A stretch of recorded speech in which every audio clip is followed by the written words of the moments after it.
ein, zwei andere Stellen. Das wird noch ein Spaß. Das ist auch eher um Schatten zu haben, als um zu segeln. Wir waren auch von der Batterie sehr weit runter.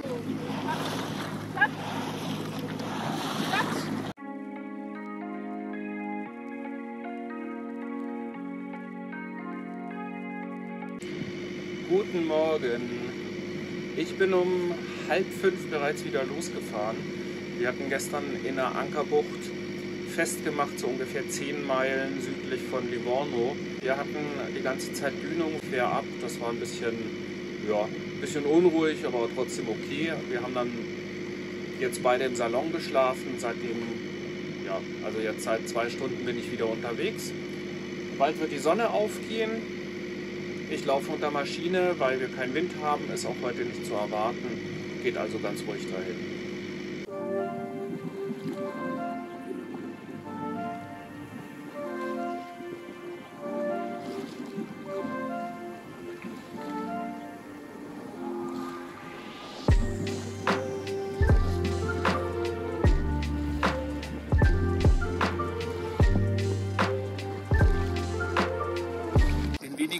Geht die Sonne hier steuerwärts von mir über den Hügeln der Toskana auf. Und seit ein paar Minuten habe ich tatsächlich alle Segel setzen können. Wir fahren jetzt zwar nur mit 3,2 Knoten, aber immerhin, wir segeln. Ich bin da total happy drüber. Noch dazu glaube ich, dass ich dieses Jahr noch gar nicht um diese Uhrzeit mit dem Boot unterwegs war. Ich liebe es, Sonnenaufgänge auf dem Meer zu sehen. Ja, wirklich schön. Und es ist auch noch mild. Es ist Anfang Oktober. Trotzdem mit dem Hoodie geht das noch ganz gut. Jetzt hier so ein bisschen im Windschatten. Wir steuern Elba an. Sind jetzt so ungefähr 20 Meilen südlich von Livorno und haben noch so etwa 40 Meilen bis Elba. Marion schläft unten noch im Salon. Wir hatten ja so ein bisschen unruhige Nacht vor Anker. Und ich denke aber, dass sie auch bald aufstehen wird. Die soll sich jetzt gerne mal ausschlafen. Das war anstrengende letzte Wochen. Hinter mir seht ihr die französische Flagge. Das ist tatsächlich kein Irrtum. Das Boot hier läuft noch unter französischer Flagge von dem Voreigner. Der war Franzose, der letzte Eigner war Italiener. Der hat aber die französische Flagge weiterlaufen lassen, weil in Italien die Vorschriften für Segelboote so streng sind, dass italienische Eigner gerne die französische Flagge behalten, wenn es geht. Jetzt für die Überfahrt ist das überhaupt gar kein Problem. Ich bin in Deutschland versichert mit dem Boot jetzt. Habe dort mitgeteilt, dass wir die französische Flagge noch haben, weil die noch nicht abgemeldet ist, aber gerade in Abmeldung ist. Und mit dem Versicherer ist es abgestimmt, der hat damit überhaupt gar kein Problem. Und ich werde das dann in den nächsten Monaten dann in Ruhe machen, wenn die Flagge abgemeldet ist. Werde ich es in Deutschland anmelden und dann das dem Versicherer auch mitteilen. Aber im Moment ist es eben, wie es ist.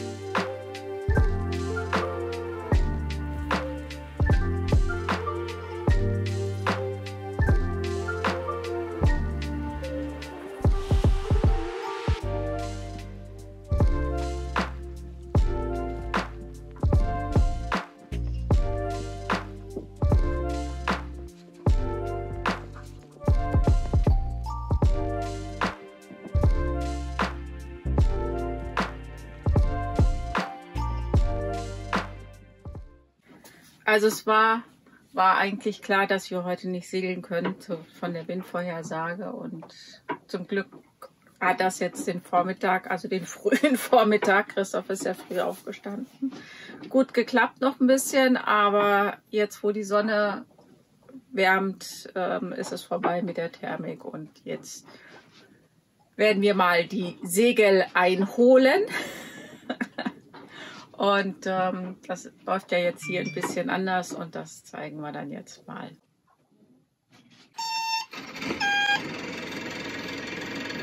So, Maschine läuft. Und das sind nur 2 Knöpfchen. Das hier ist der Schlitten vom Groß und das hier ist Groß einrollen.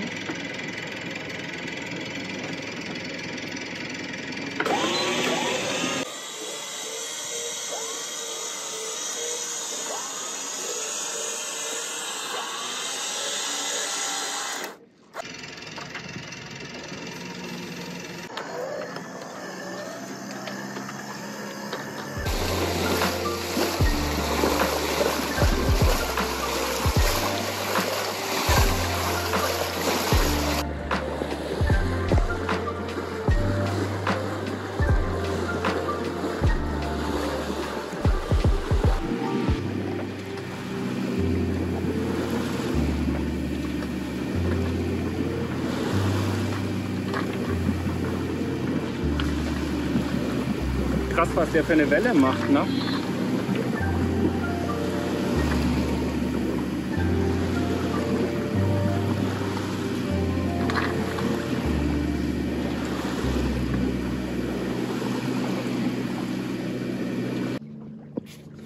Der Voreigner hat hier die Fenster, oder der Vorvoreigner, also einer der Voreigner hat jedenfalls die Fenster mit Silikon abgedichtet. Und nicht nur die Fenster, das gibt noch ein, zwei andere Stellen. Das wird noch ein Spaß. Kriegen wir hin. Kriegen wir hin, sagst du? Ja, kriegen wir hin.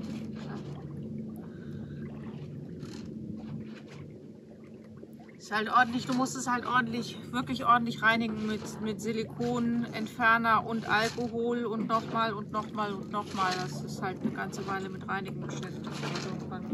Und du meinst, es geht ohne Schleifen? Weil das wäre so meine letzte Lösung, wenn das alles nicht hilft, dass man dann die Oberfläche abschleift, wo das Silikon drauf ist. Also wenn, dann musst du es, würde ich es eh nur, also ganz fein, also mit Wasser. So 150er mit Wasser, 1500er Schleifpapier mit Wasser. Hm. Ja, mal sehen. Wenn überhaupt. Aber die müssen eh, das ist eh alles nicht mehr so richtig. Was meinst du damit? Naja, die sind auch schon ein bisschen durch, ne? Hattest du nicht von so einem Wundermittel für Acrylglas erzählt? Das bestellen wir auch. Wuplex? Wuplex. Ich habe das auf der Amazon-Bestellliste schon. Ach, das ist das. Ah, okay. Ja, verstehe. Aber also gekreckte Scheiben macht das auch nicht mehr ganz. Nee, das ist mir bewusst. Aber die gehen ja noch einigermaßen. Also so viel Cracks sind da noch nicht drin. Da habe ich schon schlimmere gesehen. Das ist richtig. Übrigens, das da rechts aber im hier Hin. muss man dazwischen, also eigentlich müsste man sie, muss ja nicht sofort sein, aber eigentlich müsste man sie abnehmen und neu eindichten. Ja. Weil hier ist die Dichtung auch, hier ist keine Dichtung mehr drin. Hm. Ja, es würde mehr Sinn machen, wenn man den Rahmen abnimmt und das richtig reinigt und dann neu eindichtet. Da gebe ich dir recht. Ja, also nicht mehr diesen Winter. Da können wir erstmal Dr. Trolleys reinmachen.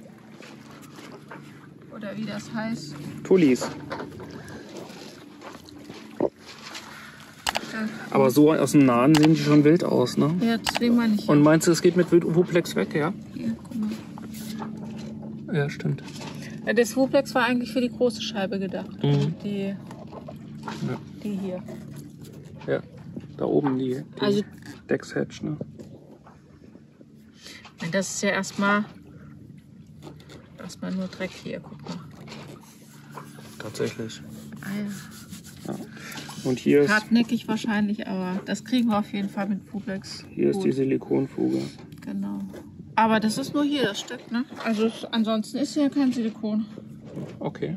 Drüben auch nicht? Nee. Hattest du geguckt? Ich habe drüben geguckt, ja. Gut. Also ich muss noch mal gucken, aber was ich eben geguckt habe, war da nichts. Ach, dann gibt es noch ein, zwei Stellen, wo er auch mit Silikon gearbeitet hat, oberhalb von den, von den Püttingen.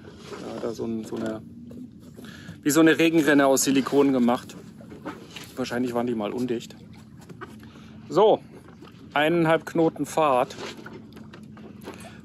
Also zwar immerhin unter Segeln, aber es sind nur 1,5 Knoten. Das ist nicht so doll.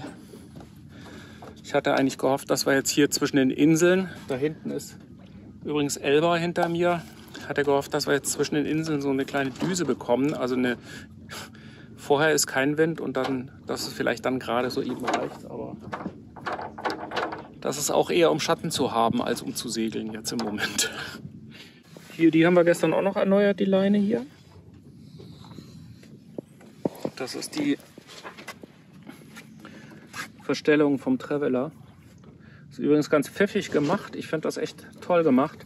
Das geht hier durch die feste Scheibe rein auf eine Winch. Da auf diese Winch. Und die hat einen Umschalter. Da kann man dann die Richtung umschalten und kann das eben von einer Richtung in die andere Richtung kurbeln. Das ist echt. Es gibt so viele Details hier an Bord, wo ich mir denke, ja, endlich. Endlich hat es mal jemand zu Ende gedacht. Egal, ob das in der Küche ist, dass da Essig- und Ölflaschenhalter ist oder im Cockpit, dass es einen richtigen Tisch gibt, den man richtig vernünftig aufstellen kann und der auch stabil ist. Und ja, der Steuerstand ist sowieso toll gemacht mit dem Stuhl. Also Marion sagt ja... Ja, Mel ist der Aufsitzrasenmäher des Seglers. So ein bisschen was ist da ja dran. Ja. Was meinst du? Kaffee? Kaffee. Von Elba gibt es keine Aufnahmen. Wir haben uns bewusst gegen Filmen entschieden, da wir die Zeit mit Freunden verbracht haben.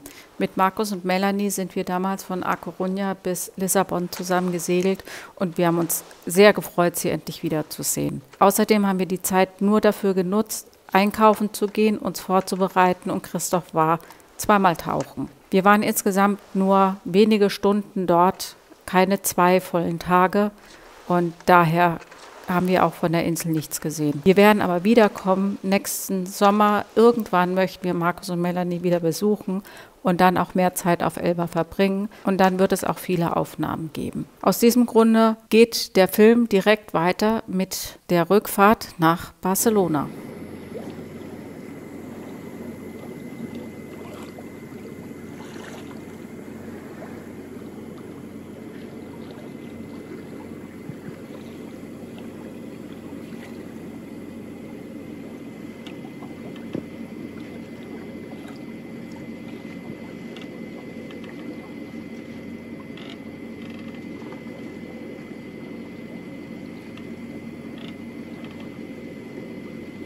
Wir sind wieder auf dem Weg. Wir wollen heute Ca Praia anlaufen. Das ist zwischen Elba und Korsika.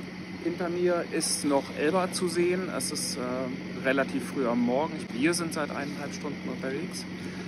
Wir waren die letzten 2 Tage hier in einer Bucht bei Porto Ferraio gelegen, weil wir hier Freunde haben. Wir brechen jetzt aber auf und machen uns auf den Weg nach Barcelona. Und das ist ja ein ganz schönes Stück. Das sind 500 Meilen. Wer jetzt mit Meilen nichts zu tun hat, das sind ungefähr 800 Kilometer, das heißt ein ganz schönes Stück. Und wir rechnen mit ungefähr 10 Tagen, wenn wir jetzt immer so 50 Meilenschläge machen. Das würde bedeuten, jeden Tag so ungefähr 10 bis 12 Stunden segeln, also schon stramme Segeltage. Wir rechnen im Moment hier mit einer Durchschnittsgeschwindigkeit von 5 Meilen. Das heißt unter Motor kein Vollgas und die Segel sind ziemlich ausgelutscht. Die bringen auch nicht Vollgas und deswegen haben wir da relativ konservativ geplant, weil wir eben auch keinen Stress machen wollen und vielleicht auch ein bisschen was von der Küste sehen wollen. Wir sind heute Morgen deswegen sehr früh aufgebrochen, weil wir am Rand eines Bojenfelds lagen und ringsherum war Seegras und im Seegras dürfen wir ja nicht ankern, wollen wir auch nicht. Und da war es aber dann so, dass wir einen Winddreher hatten über Nacht und dann über eine Boje immer wieder drüber geschweut sind. Das heißt, das schabt am Rumpf, ist laut, gibt Schläge, ist jetzt nicht sonderlich schlimm, aber eher unangenehm und kann sich halt auch im Ruder verhaken, was wir natürlich auf keinen Fall wollen. Und ich habe erst ein Stück Kette eingeholt, also die Kette verkürzt, um mich wegzuziehen von der Boje. Das hat auch ganz gut funktioniert. Allerdings war dann die Kette so kurz, dass ich Sorge hatte, dass sie zu kurz ist und der Anker anfängt über den Grund zu ziehen. Also auf Drift gehen nennt man das. Und ich hatte einen Ankeralarm an. Das ist eine Position für den Anker, GPS bestimmt. Auf dem Handy ist das eine App. Und wenn man eben rauswandert aus einem festgelegten Radius, den man selbst wählen kann, dann gibt es ein Signal. Und ich habe halt gesehen, dass ich immer weiter an den Rand dieses Signals heranwandere mit dem Boot. Und wir waren auch von der Batterie sehr weit runter. Wir waren jetzt hier 2 Tage vor Anker. Und das beides zusammengenommen war dann der Punkt, dass ich gesagt habe, okay, dann starte ich jetzt den Motor, dann fahre ich los. Wir haben zwar heute nicht viel, das sind nur 40 Meilen nach Ca Praia. Und das war mir dann eben doch lieber, dann recht früh aufzubrechen. Aus diesen 2 Gründen. Und ja, wir werden dann wahrscheinlich relativ früh in Ca Praia ankommen.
wir jetzt bereit für Delfine.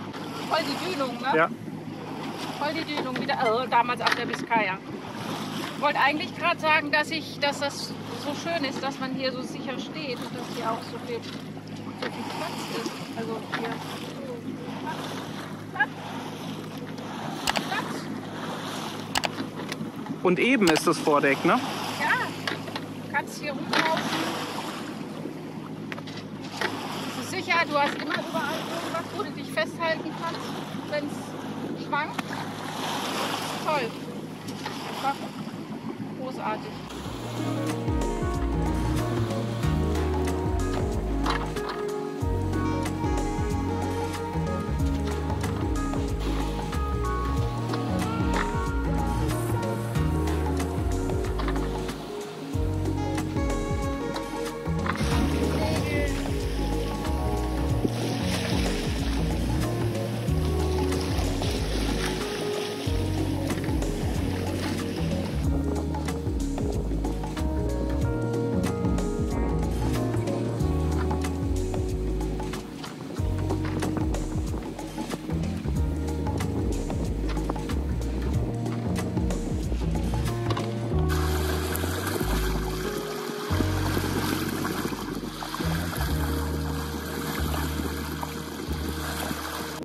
180 oder sowas. Wir sind heute Nachmittag auf Capraia angekommen. Das ist die Cala del Tempo hier. Und ist eine recht große, von Felsen umrahmte Bucht, wie man so ein bisschen hinter mir sehen kann.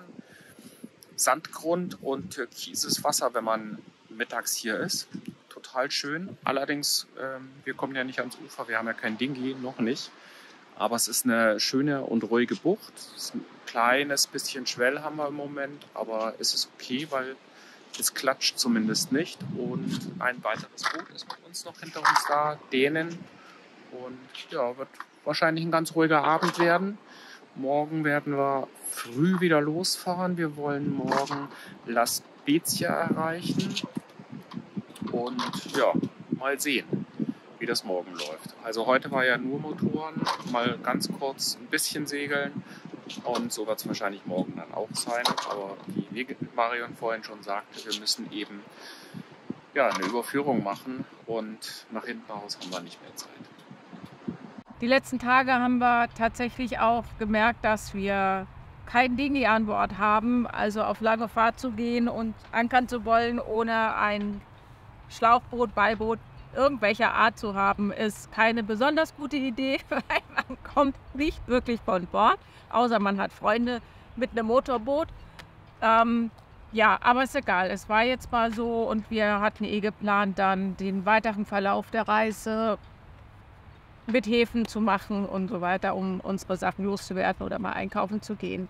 Wie denn die Reise tatsächlich weiter verläuft, wenn du das wissen möchtest, dann schalte nächste Woche wieder ein, abonniere den Kanal, wenn du es nicht schon getan hast und schalte die Glocke ein, dann wirst du informiert, wenn das Video kommt. Ansonsten folge uns gerne auf Instagram und Facebook, da bist du immer ein bisschen näher dran und ich würde sagen, bis zum nächsten Mal. Bis dann, tschüss. Tschüss.